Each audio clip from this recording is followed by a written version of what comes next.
Terima kasih rakan kita Walimul dan juga Mahirah. Assalamualaikum warahmatullahi wabarakatuh. Salam sejahtera Auda. Selamat pagi kami ucapkan pada bis kita yang masih bersama kami di Rampai Pagi. Dan seperti biasa dari daerah Temburong juga Auda kami akan kongsikan bersama bis kita mengenai maklumat semasa mengenai acara maupun aktiviti yang akan diadakan di daerah Temburong. Sebelum itu kita kongsikan terlebih dahulu keadaan cuaca di daerah Temburong. Alhamdulillah cerah saja pada pagi ini. Walaupun kita mengharapkan cuaca yang baik ini akan melancarkan lagi apa juga kegiatan yang akan bis kita lakukan untuk hari ini. Baik Auda, kita akan kongsikan terlebih dahulu di mana di sini Majlis Pengundian dan Pemilihan Calon Ketua Kampung Menengah yang seterusnya akan diadakan pada hari Jumaat ini 23 April 2021 bertempat di Dewan Belalung Kompleks Dewan Kemasyarakatan Pekan Bangga Daerah Temburong. Oleh yang demikian penduduk Kampung Menengah dan sekitarnya yang terdiri daripada rakyat Kebadulian Yang Maha Mulia Paduka Seri Baginda Sultan dan Yang di-Pertua Negara Brunei Darussalam dan juga penduduk tetap Negara Brunei Darussalam yang tinggal bermaustautin di Kampung Menengah dan sekitarnya serta yang berumur tidak kurang 18 tahun iaitu pada tarikh pengundian adalah dialu-alukan untuk mendaftar sebagai pengundi yang telah pun dimulakan pada 1 April yang lalu sehingga pada 22 April 2021 ini bertempat di Rumah Pemangku Ketua Kampung Menengah dan di bahagian institusi Mukim dan Kampung Jabatan Daerah Temburong Dan juga penduduk kampung juga boleh mendaftar dan juga mengundi pada hari Jumaat 23 April 2021 mulai jam 8 pagi iaitu semasa majlis pengundian dan pemilihan calon ketua kampung menengah yang akan diadakan bertempat di Dewan Belalung Kompleks Dewan Kemasyarakatan pada hari Jumaat 23 April 2021 ini. Jadi sekali lagi pada penduduk dan juga kepada penduduk kampung menengah dan juga sekitarnya sebagai mengambil maklum mengenai majlis pengundian dan juga pemilihan calon ketua kampung menengah yang akan diadakan pada hari Jumaat ini nanti. Baik, untuk seterusnya kita akan saksi bersama bahan yang telah pun kita sediakan pada pagi ini. Kita akan bersama dengan pendekatan rakan setugas kita Siti Zawati. Kita saksi bersama bahan yang akan dikongsikan.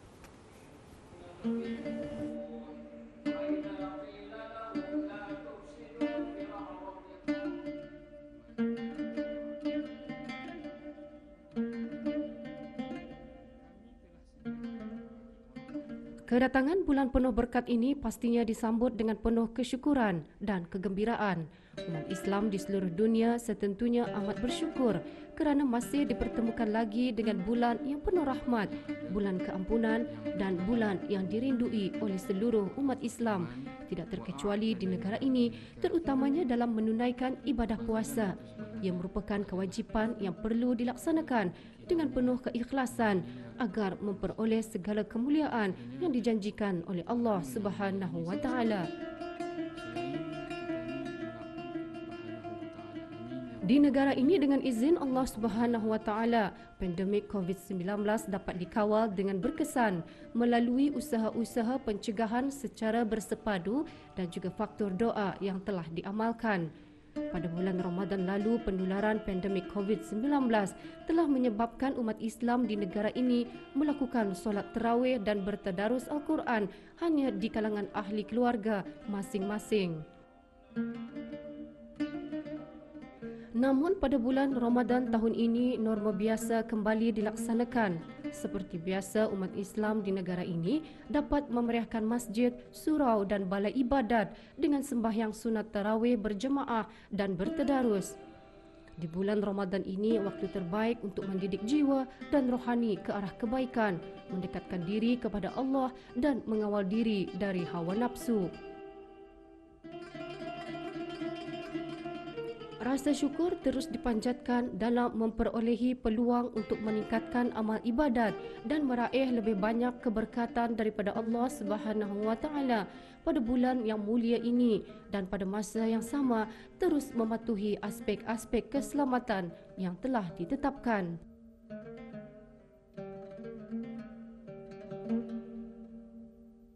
Alhamdulillahirrabbilalamin. Wassalatu wassalamu ala asyrafil anbiya'i wal mursalin Sayyidina Muhammad wa ala alihi wa sahbihi ajma'in.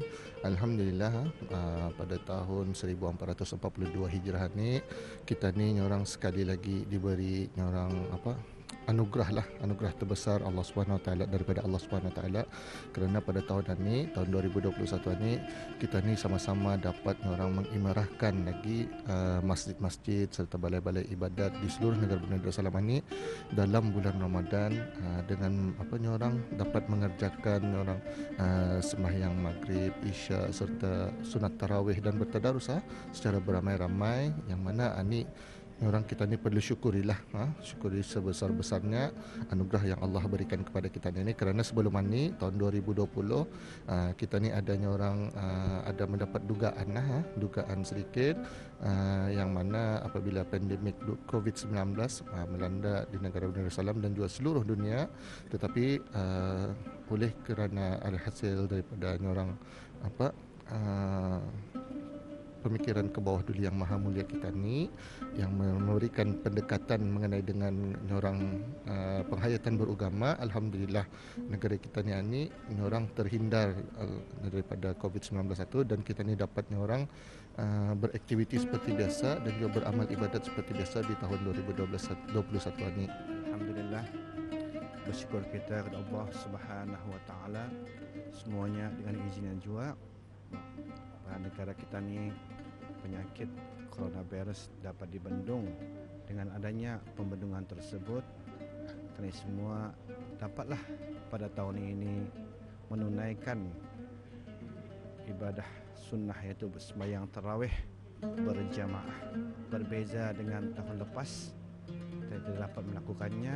Pada tahun ini kami bersyukur kepada Allah Subhanahu Wa Taala, kita sama-sama dapat menunaikan sembahyang sunnah tarawih dan mengimarahkan lagi bulan Ramadan, bulan yang penuh keberkatan ini. Dan baru-baru ini juga telah pun diadakan rombongan tadarus Al-Quran. Kementerian Hal Ehwal Ugama bertempat di Masjid Utama Muhammad Saleh Pekanbanger. Majlis dimulakan dengan bacaan surah Al-Fatihah yang dipimpin oleh tetamu kehormat dan diteruskan dengan tadabbur Al-Quran disampaikan oleh Awang Muhammad Naqib bin Haji Awang, Pegawai Hal Ehwal Masjid, Pusat Dakwah Islamiah. Alhamdulillah, dalam kesempatan yang ada, insya-Allah saya akan mengajak hadirin hadirat sekalian untuk sama-sama kita ni memperhatikan ayat Al-Quran surah An-Nisa ayat 36 dan ayat 37. Wa'budullaha wa la tusyriku bihi syai'a, dan sembahlah Allah dan jangan kamu mempersekutukannya dengan suatu apapun. Satu perintah agar kita ni sentiasa mengabdikan diri kepada Allah Subhanahu Wa Taala. Dan dalam keadaan kita ni menyembah Allah, mengabdikan diri kepada Allah Subhanahu Wa Taala, pada masa yang sama jangan kita ni mempersekutukan Allah dengan sesuatu apapun.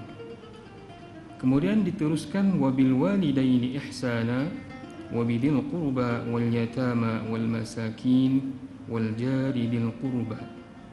Dan berbuat baiklah kepada kedua ibu bapa, kaum kerabat, anak-anak yatim, orang-orang miskin dan jiran tetangga yang dekat. Majlis diteruskan dengan tadarus yang dimulakan oleh tetamu kehormat Yang Mulia Pengiran Datuk Seri Paduka Haji Bahrum bin Pengiran Haji Bahar, Timbalan Menteri Hal Ehwal Ugama. Majlis diselajurkan dengan penyerahan agihan wang zakat menjelang hari raya kepada asnaf fakir miskin.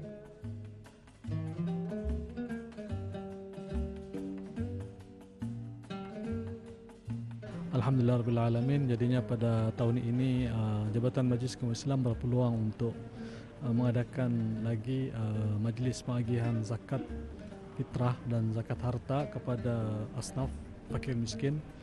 Dan khususnya di Datuk Murung ini, alhamdulillah pada hari ini kami akan menyampaikan kepada seramai 30 orang ketua keluarga, iaitu 20 orang laki-laki dan 10 orang perempuan dari kalangan ketua keluarga, dan masing-masing dengan tanggungan masing-masing.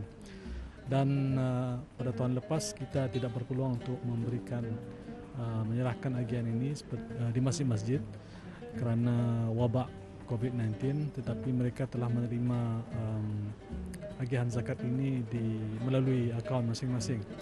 Dan begitu juga walaupun jumlah pada hari ini di daerah Temburong diagihkan kepada seramai 30 orang ketua keluarga, sebenarnya ada lagi selebihnya, dan selebihnya itu akan menerima agihan zakat masing-masing melalui akaun bank masing-masing, insyaAllah. Adalah diharapkan dengan adanya agihan zakat ini akan dapat meringankan beban asnaf fakir dan miskin serta dalam menampung perbelanjaan menjelang Hari Raya yang bakal tiba, di samping berhemah cermat dalam berbelanja.